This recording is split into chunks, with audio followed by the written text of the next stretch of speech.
Olá, sou Viviane Cristino, professora de Ciências da SME.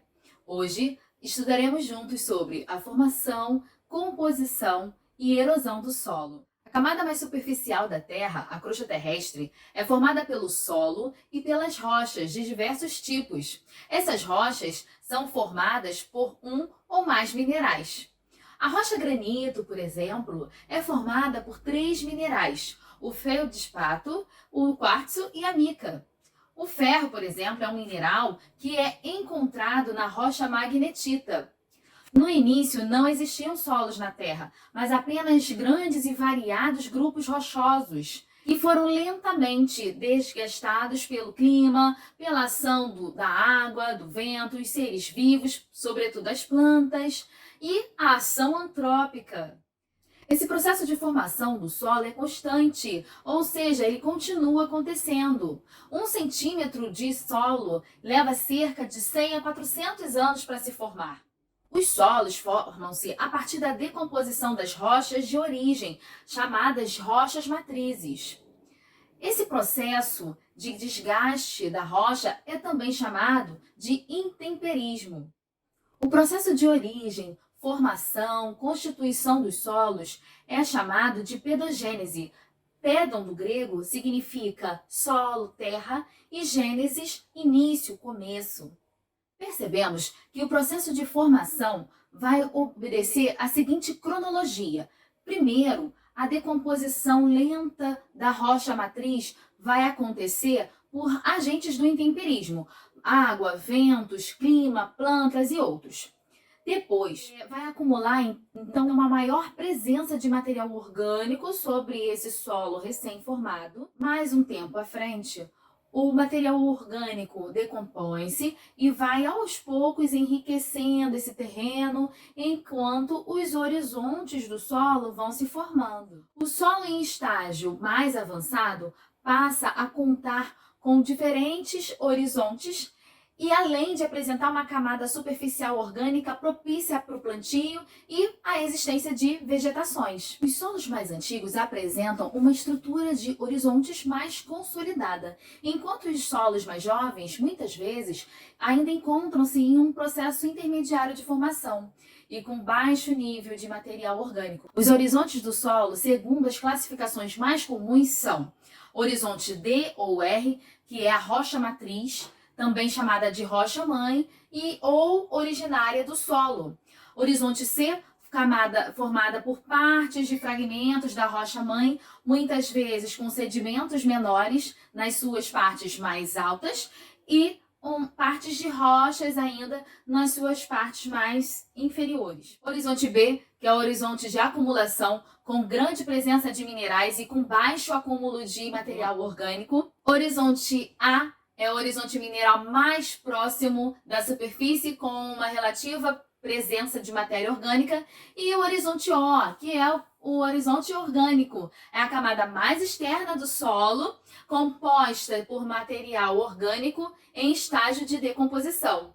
O solo é composto por três fases distintas: parte sólida, que compreende matéria orgânica proveniente da decomposição dos vegetais e animais formando humus, e parte inorgânica, que é originada da desintegração das rochas, os minerais dessas rochas.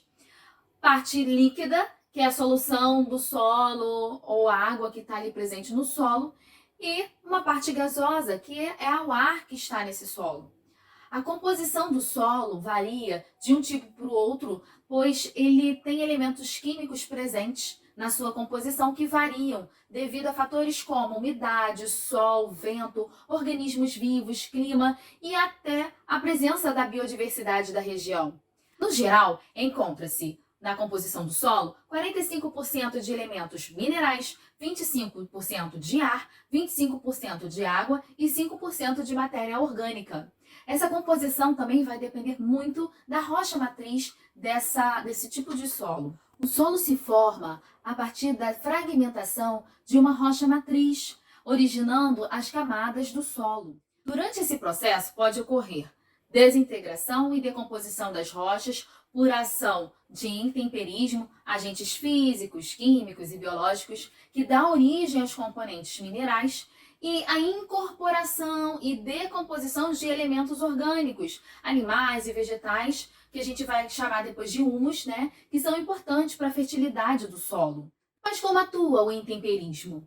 O intemperismo é, então, um conjunto de processos químicos, físicos e biológicos que juntos atuam sobre as rochas expostas ao ar e à água. Geralmente, um desses fenômenos atua mais do que o outro, e o processo biológico é o que menos atua na formação do solo em relação aos processos físicos e químicos. A força do intemperismo ela também varia de acordo com o clima das regiões. Em regiões mais úmidas, as forças intempéries são maiores que em regiões de climas mais secos.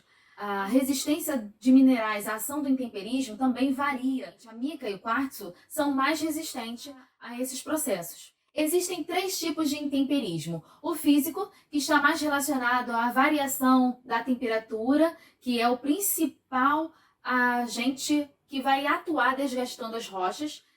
Os minerais constituintes das rochas, como quartzo e feldespato, têm diferentes coeficientes de dilatação. O quartzo, sob o calor do sol, ele dilata cerca de 3 vezes mais que o feldespato. Essas variações de temperatura constantes e os diferentes coeficientes de dilatação dos minerais acabam por gerar tensões na rocha e elas sofrem então fraturas. Em épocas de temperaturas muito frias, a água que infiltra nessas fraturas, ela vai congelar e dilatar. Como a força de dilatação da água é bem forte, também acontece uma fratura nessa rocha. Então a gente começa a ver aí o intemperismo químico agir, que ele tem como agente principal a água, com grande concentração de gás carbônico e também alto teor de ácido úmico. E esses dois acabam dissolvendo os vegetais. Esse processo promove reações químicas que resultam em alterações nos minerais componentes das rochas, e alguns minerais vão sofrer, então, alterações químicas. Já minerais como mica e quartzo não sofrem alterações químicas causadas pelo intemperismo químico. O intemperismo biológico é um fenômeno que acontece pela ação dos seres vivos, como bactérias que vivem nas rochas, pela ação de raízes de vegetais que podem penetrar por essas rochas, causando fraturas.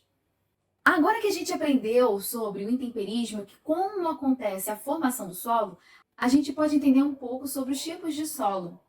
Os tipos de solo variam com a localização, seu processo de formação, as condições do ambiente em que ele se formou.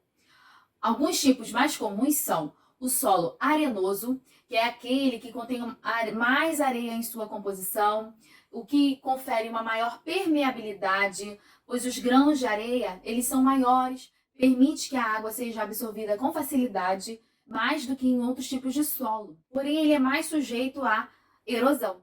Micro-organismos e plantas vivem com maior dificuldade nesse tipo de solo devido à ausência de água. Aqui nós temos então a areia. Podemos perceber que a areia ela é bem solta, seus grãos são bem grandes, então ela permite uma descida, uma absorção rápida da água. Outro tipo de solo é o solo argiloso, que contém na sua composição 30% de argila em relação às outras partículas sólidas. Suas partículas são tão finas e por isso acaba fazendo com que ele seja menos permeável que os outros tipos de solo. Então, ele não permite que a água passe com facilidade. Ele fica facilmente encharcado no período chuvoso e, quando seco, fica mais compacto e a sua porosidade diminui. E, em consequência, é que o solo fica pouco arejado e tende a rachar. Aqui nós temos o exemplo da argila, tá? Olha como é diferente do tipo de solo arenoso. Ele é bem compacto, seus grãos são bem finos. Aqui a gente tem, parece até o que é uma massa, né? Aqui no Brasil, a gente tem como exemplo de solos argilosos a terra roxa, que é caracterizada pela sua cor avermelhada, tendo origem na decomposição de rochas basálticas, ocorrendo no Brasil e na Argentina. No Brasil, esse tipo de solo ele está presente nos estados da região sul, sudeste, como São Paulo, Minas Gerais, Rio Grande do Sul. São muito utilizados na agricultura, na plantação do café, algodão, laranja e também da cana-de-açúcar. Outro solo argiloso é o massapê, que ocorre no litoral do Nordeste brasileiro. Ele tem origem na decomposição de rochas do tipo gneiss e calcárias, de tonalidades escuras. Sua utilização é bastante apropriada para o plantio da cana-de-açúcar. Também temos o solo mífero, que são solos férteis, fofos, permeáveis. A terra é preta, possui bastante porosidade, permite uma boa aeração, que é a quantidade de ar no solo, e uma boa capacidade de absorção de água. É um solo rico em humus, tanto de origem vegetal, como de raízes e folhas, como origem animal, derivados da matéria orgânica, que é reciclada por agentes decompositores do solo, como fungos, bactérias. Um exemplo muito conhecido é o humus produzido pela minhoca. É um solo muito utilizado na agricultura por ser rico em nutrientes para as plantas. Aqui nós temos o exemplo do solo mífero, rico em humus. O solo mífero possui cerca de 10% a mais de humus que os outros solos. Ele também é rico em sais minerais. As minhocas, como eu comentei antes, elas são animais subterrâneos que abrigam-se da luz direta do sol. Elas cavam galerias e canais promovendo a aeração do solo. O humus é produzido a partir da matéria orgânica decomposta do processo digestório das minhocas, formando uma compostagem natural, agregando ao solo a matéria orgânica morta e também subprodutos. Esse processo repõe minerais ao solo, tornando-o mais fértil. Esses 3 tipos de solo que falamos são os mais encontrados, porém, os solos são classificados de diversas formas, quanto à textura e à presença de areia ou argila em sua composição, e esta é influenciada pelos elementos presentes neles. Por isso, apresenta uma classificação mais específica.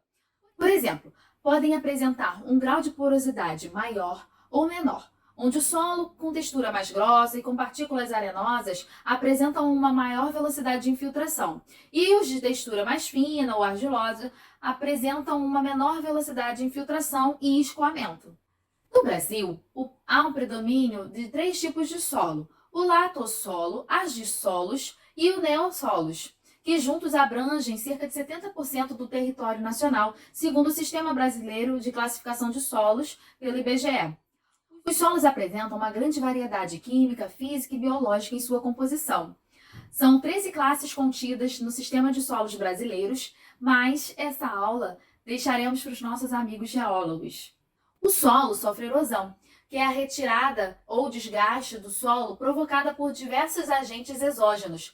A erosão constitui-se no principal processo de modelamento da superfície do planeta. As grandes bacias sedimentares, a forma das montanhas, dos planaltos e planícies, são todas situações associadas, de alguma forma, a processos erosivos. A erosão ela pode ser eólica, do qual o vento faz a retirada do material mais fino da superfície, pode ser marinha, a força do mar batendo nas rochas, pode ser fluvial, causada pela corrente dos rios, pode ser pluvial, causada pelas chuvas, e glacial, causadas pelas geleiras, pela gravidade, enfim. As causas da erosão são também relacionadas aos homens. A retirada da cobertura vegetal de um solo faz com que ele perca sua consistência, pois a água, que antes era absorvida pelas raízes das árvores e plantas, passa a se infiltrar no solo. Essa infiltração pode causar uma instabilidade no solo e consequente erosão. Atividades de mineração desordenada podem também provocar a erosão. Ao retirar uma grande quantidade de terra de uma jazida de minério, os solos próximos perdem a sua estrutura e sustentação. Animais também podem contribuir com o processo de erosão, como tatus que fazem buracos no solo, por exemplo. Outro problema é a lixiviação do solo, que é a lavagem superficial do solo, que acontece principalmente em momentos de chuva. Esse processo acaba empobrecendo o solo, fazendo com que ele perca nutrientes como potássio e nitrogênio. No Brasil, o escoamento superficial da água é um principal agente erosivo. Para combater a erosão superficial, é necessário manter o solo recoberto por vegetação ou quebrar a velocidade de escoamento da água, utilizando técnicas de cultivo em curvas de nível. Agora eu vou deixar para vocês uma tarefa. Nesse experimento, vocês vão perceber a importância da vegetação. Vocês vão pegar 2 caixas, botar areia dentro dessas caixas. Em uma caixa, só areia, na outra vocês vão colocar vegetais, mudinhas de planta nessa areia. Depois, vocês vão regar as duas caixas e aí vocês vão perceber aonde a areia fica mais retida. Agora, recapitulando. Nessa aula, aprendemos sobre a formação e composição do solo e vimos que ele tem origem a partir de uma rocha matriz. Estudamos os horizontes do solo, desde a rocha matriz até o seu horizonte mais superficial, que é o horizonte orgânico. Observamos os principais tipos de solo e aprendemos que no Brasil há várias classificações do solo, e essa variação depende principalmente do tipo de minerais presentes no solo. Entendemos o processo de intemperismo na formação do solo e o processo de destruição do mesmo, que acontece através do processo de erosão. Eu espero que vocês tenham gostado dessa aula. Um beijo grande, fiquem com Deus e até a próxima. Tchau, tchau!